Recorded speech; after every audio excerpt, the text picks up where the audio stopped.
बहुत फर्क पड़ेगा। मुझे तो लगता है विनीता जी, जब ये खबरें आ रही थी कि वो लोकसभा में बने रहेंगे, तो मैंने ये कहा लोकसभा में क्या करेंगे। लोकसभा में 300 से ज्यादा का बहुमत है। लोकसभा में आप बोलते हो, आपको बोलने नहीं दिया जाता, और आपके बोलने का वजूद नहीं है। लोकसभा में आपके पास इतनी स्ट्रेंथ नहीं है कि आप जाके वेल में खड़े हो जाओ और विधानसभा या लोकसभा बंद कर दो। लोकसभा में आप बहुत माइनॉरिटी में हैं। लेकिन यदि प्रदेश के लोगों ने आपको चुनाव जितवाया है विधानसभा का, और आपके नाम पे 125 तक आप आंकड़ा ले गए 44 से, ये बड़ी उपलब्धि है। सत्ता में नहीं आए इसका मतलब ये नहीं कि आप विधानसभा छोड़ के जाइए। आप पहली बार इस विधानसभा में ये बताने के लिए सक्षम हैं कि विरोधी पक्ष क्या होता है, विपक्ष क्या होता है, सरकार को अंकुश कैसा रख सकती है विपक्ष, ये बताने की स्थिति में आज समाजवादी पार्टी है। समाजवादी पार्टी को कहां कमजोर पड़ गई, समाजवादी पार्टी सत्ता में क्यों नहीं आ गई, क्या ऐसा कार्य, ऐसा क्या था जो समाजवादी पार्टी को रोक रहा था सत्ता में आने से। क्या जो तमाम सवाल हम चैनलों पे उठाते थे वो सवाल नहीं है, वो बेरोजगारी, महंगाई, आवारा पशु, मिस गवर्नेंस, ये सारी चीजें हैं। और यदि ये चीजें नहीं होती तो 270 पार जिस पार्टी ने विधानसभा में मत लिया है, वो अभी तक तो मंत्रिमंडल बना के काम चालू कर दिए होते, जैसा आम आदमी पार्टी ने पंजाब में किया। आज उत्तराखंड में तय हो गया, सब दूर तय हो गया, लेकिन अभी तक सरकार नहीं बनी उत्तर प्रदेश में। गोवा में जहां सरकार के पास मेजोरिटी नहीं थी, वहां भी मुख्यमंत्री ने शपथ ली। लेकिन सब कुछ होने के बाद क्यों? क्योंकि सत्ता पक्ष जानता है कि वो जो तमाम मुद्दे उठे थे चुनाव के वक्त, वो सही मुद्दे हैं और वो है ग्राउंड पे। चुनाव कैसा जीता वो अलग गणित होते हैं, चुनाव गणित और मैनेजमेंट से जीते जाते हैं, उन्होंने बता दिया। और यदि ग्रास रूट लेवल पे कहीं ना कहीं फेल हो गए अखिलेश, और हम बार बार कह रहे थे कि अखिलेश जी की भीड़ जो है वो एक बेरर चेक है, जब तक ये अकाउंट में जमा नहीं होगा वो पैसा उनका नहीं, ये रद्दी का टुकड़ा साबित होगा। और वही हुआ, क्योंकि जिले के लेवल पे आपका संगठन उतना मजबूत नहीं रहा। भैया आए तो भैया के साथ भीड़ बहुत आती थी, भैया जाने के बाद पीछे कोई नहीं। अखिलेश तुम संघर्ष करो, हम तुम्हारे साथ है, पीछे मुड़ के देखा कोई नहीं, ये स्थिति थी। अब वो 2 साल में विधानसभा में रह के, लखनऊ में रह के सरकार पे अंकुश ही न रखेंगे, पूरे पार्टी को, संगठन को जिंदा करने के लिए उनके पास 2 साल का समय है, ताकि आने वाले लोकसभा में 20-25 सीटें भी लेके आती है समाजवादी पार्टी फोकस करके, तो ये बहुत बड़ी स्ट्रेंथ होगी बीजेपी के लिए, बहुत बड़ी गड्ढा होगा। और अखिलेश जी के 125 सीटें ये बीजेपी के लिए बहुत चिंता का विषय है। इसीलिए सरकार बनने में इतना टाइम लग रहा है। हर जगह पे एमएलसी में देखिए आप, उन्होंने बिल्कुल सिलेक्टेड यादवों को टिकट दिए एमएलसी में, वो यादव कुनबा तोड़ना चाहते हैं। उनको समझ में आ गया कि दिल्ली की चाबी उत्तर प्रदेश से है, और यदि ये चाबी अंदर टूट गई तो फिर दिल्ली का रास्ता डिफिकल्ट हो जाएगा।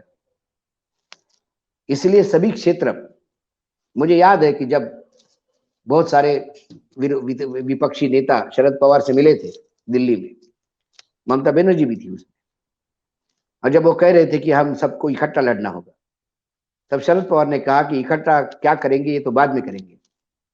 हर रीजनल पार्टी को अपने क्षेत्र में, अपने राज्य में अपने आप को इतना मजबूत करना होगा। यदि लोकसभा में बीजेपी को आपने वहीं रोक लिया तो दिल्ली फिर आसान हो जाएगी।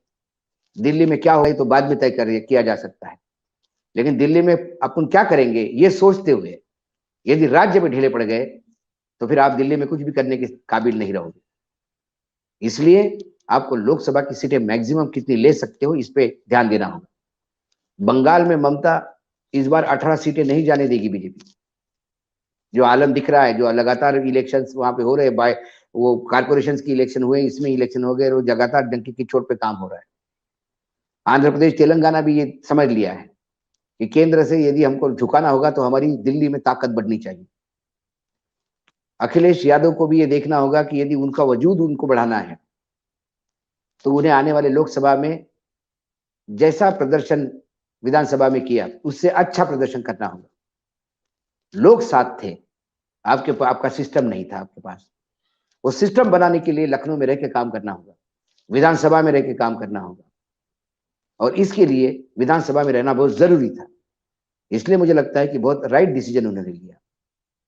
दिल्ली भी आके करते क्या, लोकसभा में जितने अनुपात में उनको समय मिलता बोलने का, 2 या 4 मिनट, उसमें कितना बोलते, और उतना बोला हुआ सिर्फ रिकॉर्ड पे जाता, दिखता भी क्या और बोलता भी क्या। लेकिन आए दिन रास्ते पे यदि अखिलेश दिखने लगे तो मीडिया की मजबूरी हो जाएगी कि उनको कॉग्निजेंस ले, उनको दिखाए कि वो रास्ते पे है। और फिर 2024 के इलेक्शन के लिए समाजवादी पार्टी एक बड़ा क्षेत्रीय दल, क्योंकि मैं समाजवादी को यूपी का क्षेत्रीय दल ही मानता हूँ, वो बन के उभरेगा। जैसा तेजस्वी यादव लगातार बिहार में प्रेशर बनाए हुए, ममता वहां प्रेशर बनाई हुई है, तेलंगाना आंध्र प्रदेश में प्रेशर बना हुआ है। बीजेडी ने इस बार जो लोकल बॉडीज के इलेक्शन हुए 2017 में उड़ीसा में 30% सीटें बीजेपी को मिली थी, और बीजेपी एक बड़ा फोर्स बनकर उभरी थी। और उसके बाद बीजेपी के अरमान जगे थे कि उड़ीसा में भी हम सत्ता में आ सकते हैं। 2022 में 30% से मात्र 30 सीटों पे आ गई बीजेपी, जो 2% भी नहीं होता। बीजेडी ने फिर अपने आप को कंसोलिडेट किया, और आने वाले लोकसभा में भी बीजेडी पूरी ताकत के साथ उतरेगी। ऐसे में उत्तर प्रदेश ये सबसे बड़ा राज्य है, पूरा देश उत्तर प्रदेश की तरफ देख रहा है। उत्तर प्रदेश में यदि अखिलेश ने बाजी मार ली और 40-50 सीटें ले ली तो अखिलेश बहुत बड़े रोल के लिए दिल्ली में दावा प्रस्तापित कर सकते हैं। कम से कम कल यदि मैंने कहा यदि सत्ता में आए तो शेयर बहुत अच्छा मिल सकता है सत्ता का। इसलिए राज्य सरकार है हमारे पास, लोकसभा आपके पास, ये जो गणित हुआ करते थे ये गणित अब बदल गए हैं सभी जगह पे, क्योंकि कांग्रेस अब इस स्थिति में नहीं है कि बीजेपी को कांग्रेस रूल्ड स्टेट में और जहां विपक्ष है वहां टक्कर दे पाए। जब तक केंद्र में कोई ताकतवर नेता नहीं बैठता, जब तक केंद्र उनका सशक्त नहीं होता, तब तक सारे क्षेत्रीय जो राज्य हैं उनके जितने भी राज्यों में पार्टी अशक्त ही रहेगी। तो अब ये क्षेत्रीय दलों पे बहुत बड़ी जिम्मेदारी हो गई है, एक अच्छा विपक्ष सामने लाने का और एक बराबरी का दर्जा पाने का। और इसके लिए उत्तर प्रदेश में अखिलेश के सिवा कोई नहीं है, क्योंकि मायावती ने इस चुनाव में बता दिया कि वो बीजेपी के साथ पैकअप हो गई है। अब कितना भी विधवा विलाप करे उसमें कोई मतलब नहीं है, सभी लोग एक्सपोज हो गए इस चुनाव में। तो अब लड़ने वाली एक ही पार्टी बची है, समाजवादी पार्टी, तो उसको उतनी ही ताकत से लड़ना होगा, और वो ताकत देने के लिए उन्हें वही रास्ते पे खड़ा होना होगा। और रास्ते पे खड़ा होने के लिए विधानसभा से ज्यादा बड़ा प्लेटफॉर्म नहीं है, लोकसभा इसके लिए बहुत छोटा प्लेटफॉर्म पड़ जाता है। और आप हमसे जुड़े रहने के लिए सब्सक्राइब करें YouTube पर, फॉलो करें Twitter पर और लाइक करें Facebook पर। और ज्यादा जानकारी के लिए आपको टाइप करना होगा सिर्फ न्यूज़ नशा।